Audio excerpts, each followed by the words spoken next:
most likely before this is all over, all 8 Florida search and rescue teams will be involved in this fight. Additionally, I asked my state emergency response team chief back in Tallahassee to start working on additional barge. We'll wait on that.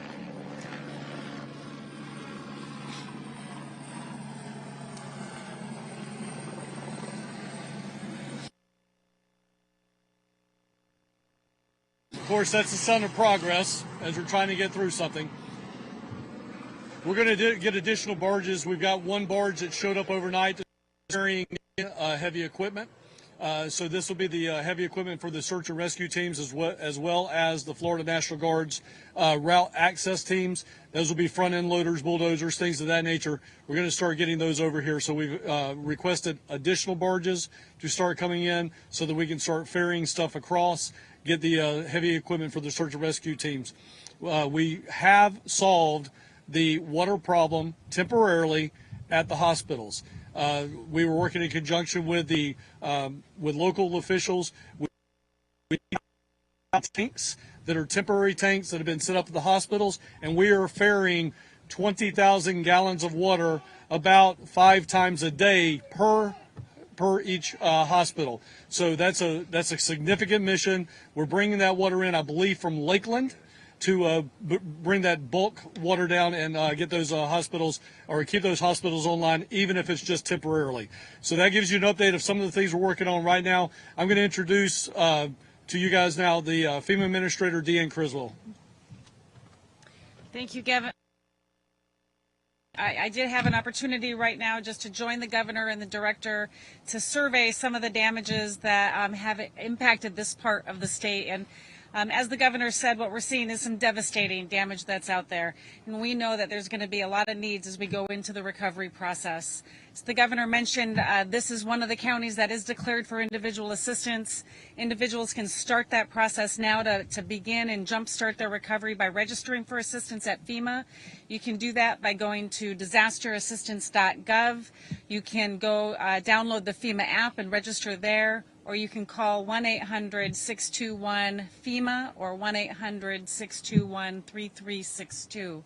Additionally, we are going to have teams of individuals wearing FEMA shirts. You'll see them coming through the neighborhoods in the days and weeks to come. If you have questions, if you've registered online, if you have questions, you can ask them. They'll have iPads. They can pull up your case. They can look it up, and they can give you some information. We'll also be partnering with the state as they set up disaster recovery centers to bring in some of our personnel, again, to assist people as they go through this process. We know that there's going to be a lot of needs as we go into the recovery. Insurance is going to be one of the primary mechanisms, but FEMA's funding can support things like some damages to your homes, as well as property that has been lost or personal property that has been lost. I mean, we do have some limits in what we can support, but we'll bring in all of our federal partners and nonprofit agencies to try to identify what those unmet needs are and really help all of the members of these communities get what they need to support their recovery efforts. Thank you. We also will be set up for help with individual assistance. We'll also have some of the private sector supports available. And then Jimmy Petronas is going to lead, as our CFO, insurance villages where people can come in and meet with the carriers and make these claims. I think the thing we want to see is just fast processing of claims. I mean, we know what happened here, and we know people suffered damage. Some of the stuff obviously is going to be a direct impact of the 155 mile an hour winds, and will be under those policies. But then you go into other parts of the county, and you're going to have flood claims under the National Flood Insurance Program. So we want people to be able to provide to be provided with the ability to do that and process. And I'll tell you, when you go through stuff like that, if you can get those claims processed quickly, it not only helps you financially, really takes a lot of apprehension away, and people feel again in a lot better place, because there's a lot of uncertainty when you have a total loss like this, like people are suffering. So I thank Jimmy for doing that. I think that that's really, really important, and we are going to be both very strong on wanting these claims processed quickly, but also on the lookout, very strong against scam artists who may be out there. And I know Jimmy's talked a lot about that, and we have our Attorney General here who I know would be interested in people that are trying to leverage people's misfortune for their own benefit. We don't want that. That's not appropriate here.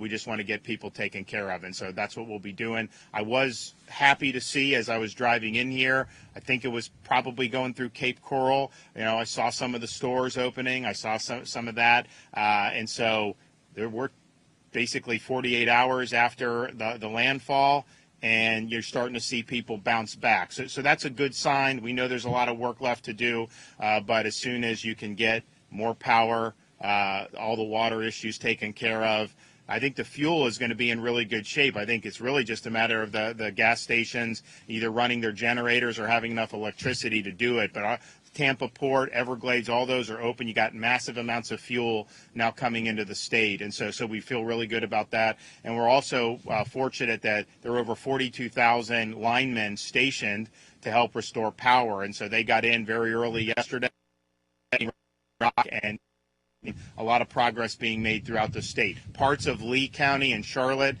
where the whole system was uprooted, is going to require a rebuild. And I think people understand that that's something that's just going to take longer than just simply rehooking up a wire to a utility pole or something of that nature. But from the reports I've gotten, there's a lot of the infrastructure outside of the barrier islands that held up okay. And so that's just going to make reconnecting that a little bit easier than if you had to rebuild the whole thing from scratch. But I'm really impressed of the pre-staging effort and then really getting on the target to try to get the lights on as soon as possible. Okay, does anyone have any questions? Yes. Can you talk to me about the conversations that you had with Lee County when it came to evacuation? And do you feel Lee County evacuated for enough time? So I'll let Kevin handle that because he's in contact with all them. Yeah, so the question was, do we feel like we had enough time and did we communicate effectively with Lee County? I talked to all of the area impacted directors every day since last Friday at 11:15. Then on Saturday, 11:15. Sunday was 11:15 and 5:15. It has been 11:15 and 5:15 every day since. Specifically to Lee County, I talked with Sandra probably a couple of times a day, each and every day, and we talked about the situations. Again, this particular storm went everywhere from the Keys all the way up to the Big Bend, and even a little bit further west of that, and then back. 48 hours before landfall, which is when Lee County would have had to start evacuations to be successful, 48 hours before this, we had this storm going into Levy County, up the Gulf Coast. About 36 hours, it started bending back more towards the Tampa Bay region, and then just before, Lee County, as soon as they were made aware of the storm surge, and as soon as they made they had that information from the National Weather Service, they immediately issued the Cat A/B evacuation area. So they made the best decision they could based on the information they had at the time. And when the information came in that they needed to evacuate, they did not hesitate, they immediately pulled the trigger. And I'd also just say, because, and I said, on Sunday, 72 hours before landfall, Fort Myers and Naples were not even in the cone. You had it going into probably North Florida. I think it was, Taylor County maybe at the time? So you had to go into Taylor County. Now I stressed, and Kevin stressed, there was a lot of uncertainty. It was based on modeling. And we said even if it went to Taylor County, you would get surge in Southwest Florida, and people should just understand that, and there would be flooding. But there is a difference between a storm that's going to hit North Florida that will have peripheral effects on your region versus one that's making a direct impact. And so what I saw in the Southwest Florida is as the data changed, they sprung into action, and I think they acted very quickly. I think that, and I think Carmine would agree with this, people were made aware. They were told about the dangers, and some people just made the decision that they did not want to leave. But I think that they were apprised of that, and I know they worked really hard to go into the very vulnerable areas and the barrier islands and some of the low-lying areas and issue that. And I think that was the appropriate thing to do. Governor, do we know how many people are still on Pine Island and on Sanibel? And if not, how are you guys trying to figure out who's unaccounted for, who evacuated, and who still may be on these So basically, you're having people go constant missions. I think what they're finding is it's a mix of some people that want to get off the island, some people that probably were in a lot of distress 2 days ago, are just saying, thank you, we're good, we want to stay put, we want to be here. And so those folks are being left. How many people evacuated or on the island? I've spoken to the mayor of Sanibel. Nobody's really sure because you either evacuate or you don't. It's not something you have to check in with the authorities for. You do it. Obviously, there's a lot of seasonal residents in Sanibel, and Florida is in some parts of Florida is seasonal. Now, she made the point, the mayor did, and I've seen this firsthand, because it's Florida, more people want to stay here longer now than they used to, particularly since COVID. So how many of those winter residents were here now? It's not sure. Clearly, it was not high season. So clearly, you had far fewer than you would have if you checked that population in January or February. But they're constantly going. They are doing quick checks, even door to door, to see if there's anybody in need of assistance. I would say the one thing that I've seen is, as they're going there, you're not seeing a lot of people like hanging out window, just like desperate for help, even the next day. Once the storm passed, people were by and large stable. There was need for rescue for some, but many were in relatively good shape. Now, I think what we don't know is, you look at like a Fort Myers Beach, you look here, if a house just washes away into the ocean, into the water, with 155 mile an hour winds, if that person evacuated, that's great. If they didn't, I don't know how you survive that. I mean, I think it's just such a punishing wallop, and so those are some of the questions. Now, the state of Florida launched an ability via text message for people to report. They put it out last night at about midnight, and by 8 o'clock this morning, over 10,000 people responded via text message saying that they were safe, and so that's good. There is obviously more people, but as Kevin made the point, when Hurricane Michael hit the Panhandle in 2018, there was like tens of thousands, and it's not that they were quote missing. It's just people evacuated, they were out of comms for a while, and that really starts to narrow, and so I think it's true. We're more narrow today. Yes, you want to talk about that? Yes, sir.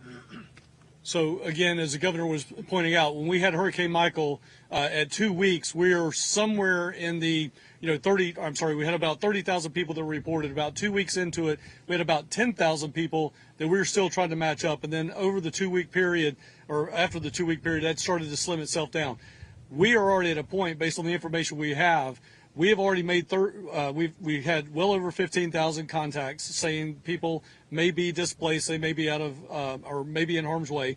Urban Search and Rescue has made 3,000 actual contacts, actual drop point, waypoint marks on a map, and then we have already narrowed that list of 15-ish thousand down to 3,000, and it's going to continue to grow, decrease significantly. To that end, because we've engaged technology on so many different platforms, allowing people to shelter in place and tell us that, allowing us to do the text messaging, allowing now, this is day 2. Already got that whittled down, and by the time we get back, I'm sure it's going to be less than that. So we are very effective at trying to whittle that list down. We're now at a point where that's probably going to be door to door. And I want to take just a moment of privilege, sir. Yep. Urban Search and Rescue in this type of environment is going to be what we call a hasty search. What they're doing is they're on the streets, going door to door per se. People like they're listening for the moans and groans and things of that nature, right? That's what's referred to as a hasty search. Then the Urban Search and Rescue teams, and that's where they're at right now, is they're coming back doing that very, very technical door-to-door, knock on it, turn debris over, yell into the structure, try to search it as best they can. That is a very slow and tedious process. And then what will happen, and this is one of the reasons we're asking for the additional Florida Urban Search and Rescue teams, is they will do a secondary search. So everything will be searched in thorough twice, and a hasty search that they started out with. So after we do the door-to-door, turn the debris, we're going to come back and do that again. So that takes time.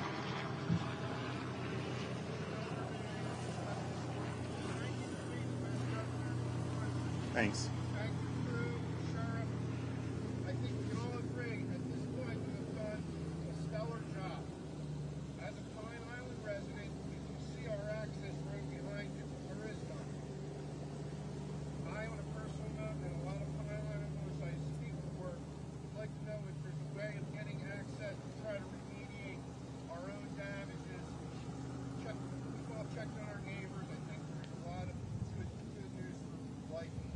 Oh, good.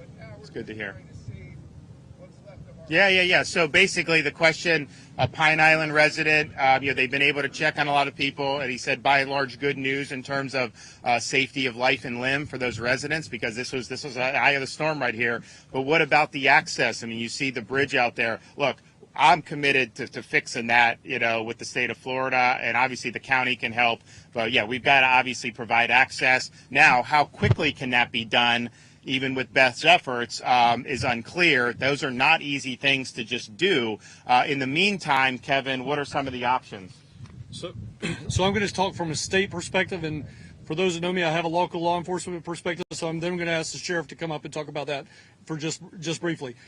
First thing we got to do is we've got to get the public safety officials over there and get the roads open. That's why we're bringing in the National Guard with their heavy equipment to do what we call route clearance. So as soon as we can get those barges across there, we can get the heavy technical equipment for both the National Guard and Urban Search and Rescue over here, so they can do that heavy lift debris turnover, check for any type of, extreme situations. Then we will work on trying to get you guys back in there. I will tell you, and I know Sheriff Carmine's got all their, they have the area secured. That is one of the very secure. We have security over there, and I'm going to let Sheriff come up now and talk about local security issues. But that's what we got to do first. We got to get in there. We got to get the stuff moved out of the way, do the very detailed search, all while this is already secured, and then the sheriff will talk about how to do ingress back into the location. Thank you. So first and foremost, thank you for being here. I will tell you this with certainty. The first thing the governor and I spoke about yesterday, amongst many things, was some kind of temporary ferry to get the residents back and forth, or transportation. Obviously, the search, rescue, and recovery mission is ongoing and primary, but equally as important is getting the residents back to their house safely and making sure they're safe when they get back into that residence. If what the damage is has to be assessed. I will also tell you with certainty, I've spoken to the Attorney General, Ashley Moody, at length.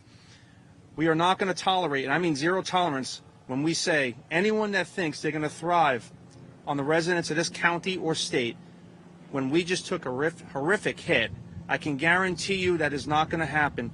We got a community response unit that's going to be out here for multi reasons. One is to deliver water and information, because a lot of residents don't have internet, and they're not up to date on all the press conferences and other things. So we're going to go back to the old school where we are out here delivering that message personally in that concierge level.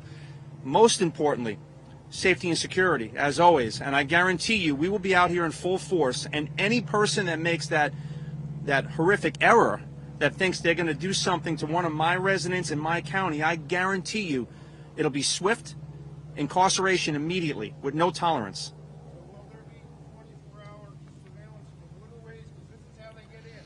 They revel in, they pillage, and they're out of there. When I say security, that's every aspect.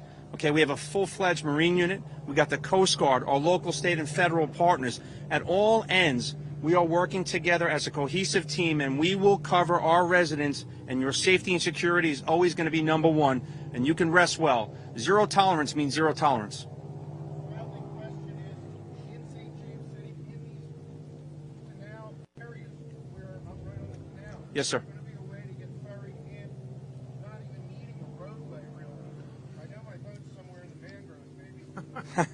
Well, I understand. I'm sorry to hear about that, but I will tell you this. We're utilizing all-terrain vehicles. We're utilizing flat boats that can access canals. So it's not just getting that ferry. We have jet skis. We have everything known to mankind, thanks to our great governor, who's given us everything, okay, to make certain that we can address every issue very specific to the needs and the demographics that are requesting it.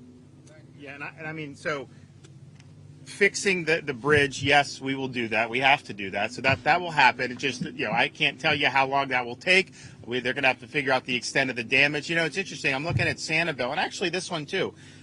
The pylons in the road over the water were totally fine. It was only the places that were on the land and in the approach to the land. Sanibel Causeway, you had it on the actual sandbar, and it got washed away. Yesterday it was a new inlet created. Today the sand is starting to come back. So part of that construction was really, really good. I don't know in some of those other areas how it was lying like that. Just a lot of force, a lot of things being moved. So we'll definitely do that. The state of Florida will be in for that. I think it's important both here in Sanibel. In the interim, we've told the county, we want to be helpful. So however they think it makes sense to get people where they need to go, we'll be helpful on that too. They used to just run the ferry to Sanibel. People would go off. That's how they got there. So now we're in a situation you got to figure out, what about cars? Let us know. I spoke with the mayor of Sanibel about the same thing. Let us know. But there needs to be some intermediate solution before we can fix all the roads. And I will just say with what the sheriff said. I was touring part of Charlotte County. I was touring Punta Gorda yesterday, and they boarded up all the businesses. And there were people that wrote on their plywood, "You loot, we shoot."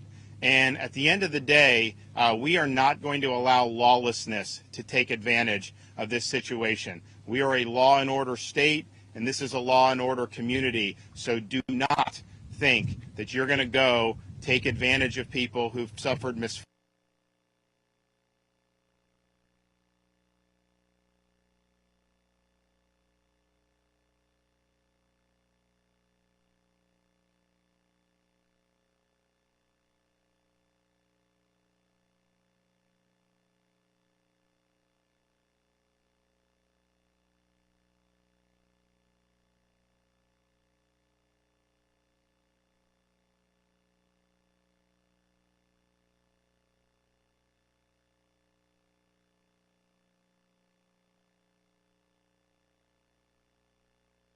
Areas in particular that are vulnerable to that, we've got to have all hands on deck to make sure that the rule of law, we be able to bounce back from this as tough as it's been. There's resiliency, there's grit in these communities. Think if they're out of state, they'll think of some ritzy hotel like on Miami Beach. And we want to make sure that we're able to bring, and the cameras will, but we'll be here